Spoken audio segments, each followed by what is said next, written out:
Hello, I am a professor in cinema. I am Professor Ragonagall. Yes, I'm Professor Ragonagall, and I'm going to talk to you today about the Marvel Studios Cinematic Universe timeline. Now, the first movie released by Marvel Studios in Phase 1 was Iron Man, starring Robert Downey Jr., but if we think about the chronology, this might be the first movie released, but it's not the first appearance of Tony Stark. That occurs at the start of Iron Man 3, where we see a flashback to 1999. Only that's not accurate either, because in Captain America Civil War, we see a young version of Iron Man in a bath simulation, and that version has yet to lose his parents. In fact, they die on that day. But then we have to jump back to Captain America Winter Soldier. No, Captain America Civil War, because that's where we see his parents die. But that isn't first appearance of Winter Soldier, because in Captain America the Winter Soldier we see flashbacks to his captivity.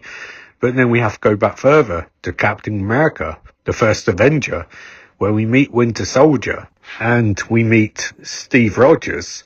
But then we run into problems. The opening of Captain America First Avenger takes place sometime earlier, because there's the Tesseract. So we've established that Captain America First Avenger is the first Marvel movie chronologically, but it's not. You see, then we run into Quagmire. Which comes first? In 4, we see a young Thor and young Loki thousands of years ago.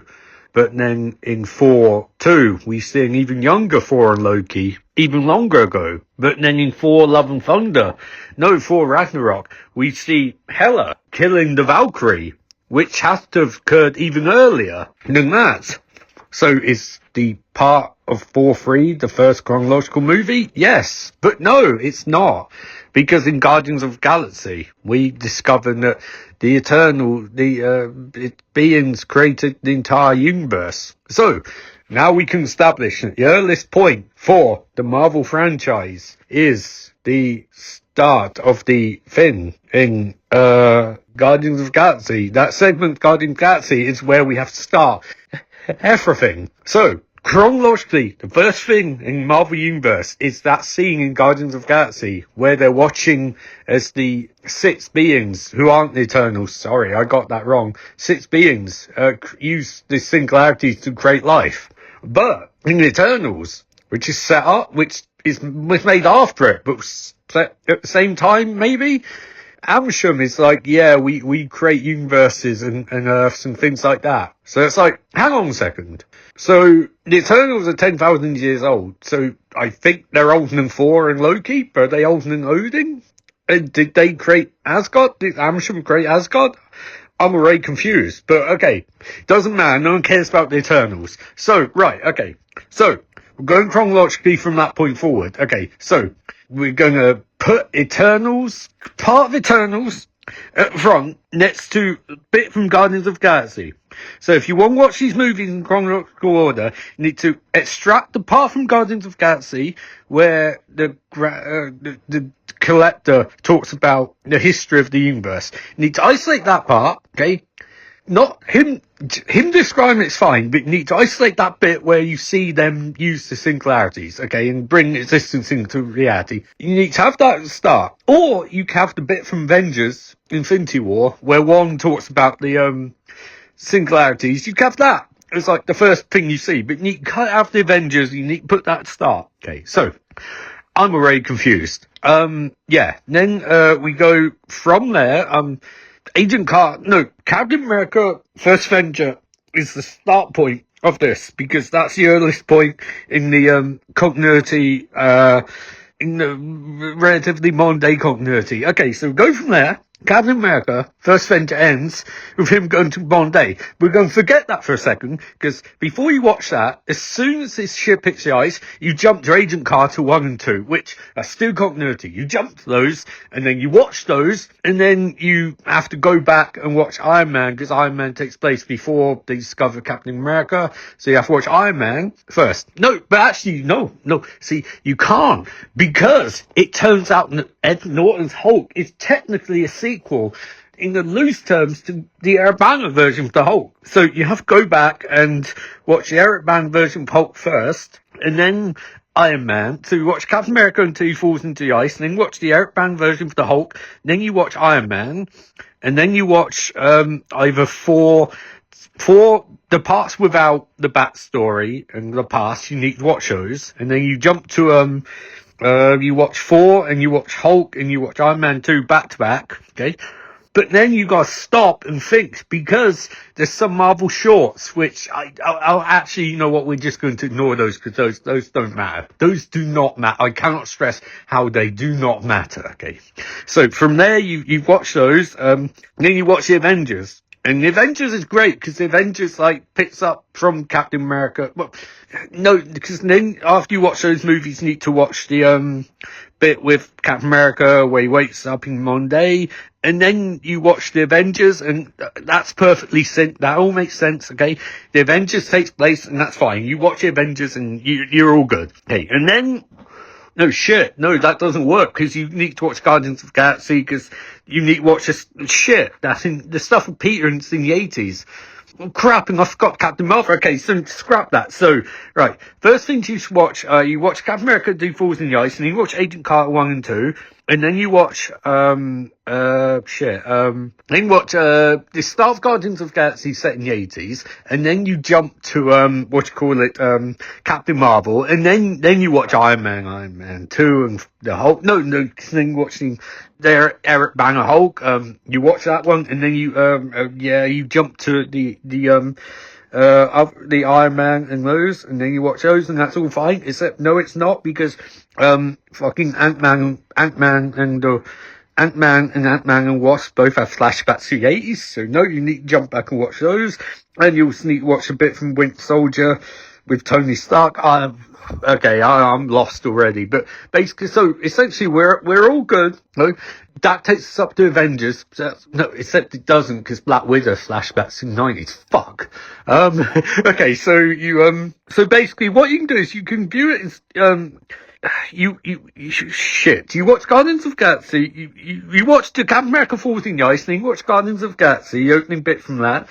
Then you watch the Captain Marvel flashbacks, I guess. Although, no, that doesn't work, because those take place in the 70s. Okay, screw that. So, you watch the flashbacks from Captain Marvel, where she's a kid and grown up, because those clearly take place in the 70s. And then you watch Guardians of the Galaxy with stuff with Peter, and then you watch Ant-Man and Wasp, because that's seen set in the late 80s. Then you watch flashbacks from Ant-Man and Ant-Man and Wasp, because they're set in the 80s, and that takes up date, except it doesn't, because Janet's flashbacks from fucking Ant-Man 3 set just after she found the quantum realm, and I know time doesn't exist in the same way, but we have to assume it does, so you watch those. And then you watch a bit where Michael Douglas punches out the guy who later becomes member of Hydra, and they're all sort of like, join us, and he's like, no. So you watch those, and then you jump forward to Iron Man. No, then you watch modern day 92 stuff in Captain Marvel, and then you watch Iron Man. Yep, okay, that's it. That's good. Okay, okay, so then we're up to the Avengers, and then from the Avengers you watch Iron Man 2? Iron Man 3. Everything in Iron Man 3 except the opening bit, because that's set in the late 90s, which you have to focus on. So Iron Man 3, 4, I think 4 2 comes after that, but you do not watch the bit with the, okay, no, that doesn't work. So Iron Man 3, you don't watch the start, because you already watched it. You watch the whole movie, except for post-credits scene, which you watch later. So that's Tony Stark telling the story later than Bruce Banner. So I'm going to assume that happens after, relatively close, after Tony's absorbed everything. And also, it's very important that Iron Man 3 is set at Christmas. So Iron Man 3 is set at Christmas after the Avengers. Okay, so that's very important. So from there, we jump to, 4-2, which you ignore the start of 4-2 with the whole stupid army thing, because that takes place in the past, so you ignore that. You should have already seen it. And then from 4-2, 4-2 ends with the Beast rampaging, and from there, they don't tell you this, but from there you watch you watch Captain America Winter Soldier. It's set for the opening bit. and any flashbacks. Oh shit, because there's some flashbacks to the 40s in there, aren't there? Fuck. Okay, well, that's fine. You can, if you want to watch those, you can. It doesn't matter. But what you do is from there, you watch Captain America Winter Soldier, and you wonder why the Avengers aren't helping Captain America. And from there, you watch, it starts at the end of Captain America Winter Soldier. No, the Avengers haven't formed yet. The new Avengers. From there, you watch, what comes after that? Guardians of the Galaxy? Yeah, you watch, Guardians of the Galaxy, I think. I'm losing track of what comes out when. You watch Guardians of the Galaxy 2, which is set, you watch Guardians of the Galaxy 1, which is set for the opening bit, which takes place in the 80s. Should have already watched that. You watch Guardians of the Galaxy 1, and then you, from there you, oh god, I can't even remember what's happening. You just jump straight to Avengers Age of Ultron. Just jump to that, which is fine. Except you can't because the Avengers Age of Ultron doesn't have flashbacks. So they've lost the scepter. Yeah, you jump to... at this point you should probably have watched some Agents of S.H.I.E.L.D., except not really, because what's the goddamn point of watching that show? But if you want to be complete, just watch that. Oh shit, I've got... No, because the Netflix shows, Daredevil, Jennifer Jones, Iron Fist, Luke Cage, are all set around this time frame. So... they're set after the thing, so you should probably have watched those. And then, you jump forward, you jump forward to, Age of Ultron, which is a movie, and it's all set relatively in one time frame, and ends with formation of the Avengers, yay! And then, then you just, we're actually on part 1, I'll be back for part 2 soon, because I've completely forgotten what takes place when.